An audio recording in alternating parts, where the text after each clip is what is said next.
বেকার বসে থাকবেন, আপনাকে মানুষ নানান রকম কথা বলবে।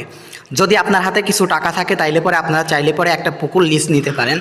পুকুর লিজ নিয়ে সেখানে মাছ চাষ করতে পারেন। মাছ চাষ কিন্তু একদম লাভজনক একটা ব্যবসা।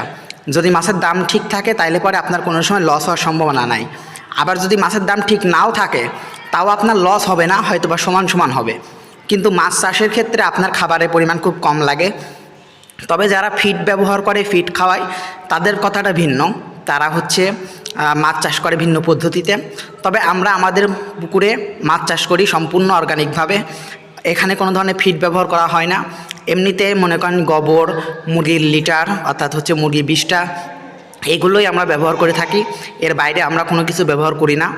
আর মাঝে মাঝে মনে করেন খোল দেওয়া হয়।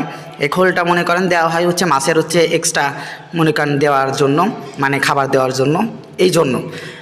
তো আপনাদের বলবো যে যারা যারা এখন পর্যন্ত কোনো ধরনের কাজের সাথে সংযুক্ত না, তারা ছোট ছোট পুকুরগুলো লিজ নিতে পারেন, যারা গ্রাম অঞ্চলের জন্য, গ্রাম অঞ্চলে বসবাস করেন তাদের জন্য বলতেছি।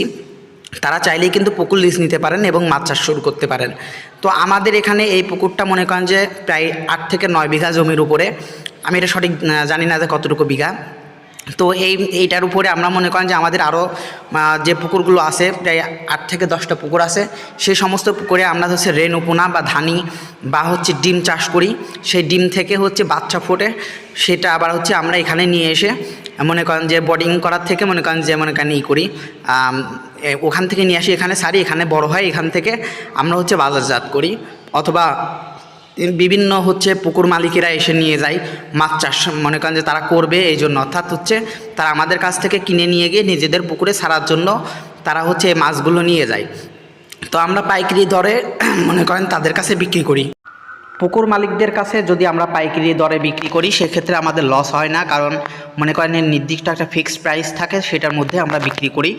কিন্তু মনে করেন যদি আমরা এই মাছ যদি হচ্ছে আড়তে অর্থাৎ হাটে বিক্রি করতে যাই, সেই ক্ষেত্রে মনে করেন যে পাইকাররা ওখানে দাম হচ্ছে মনে করেন যে থাকা অবস্থায় নির্ধারণ করা হয়, সেক্ষেত্রে অনেক সময় দাম কম বেশি হয়।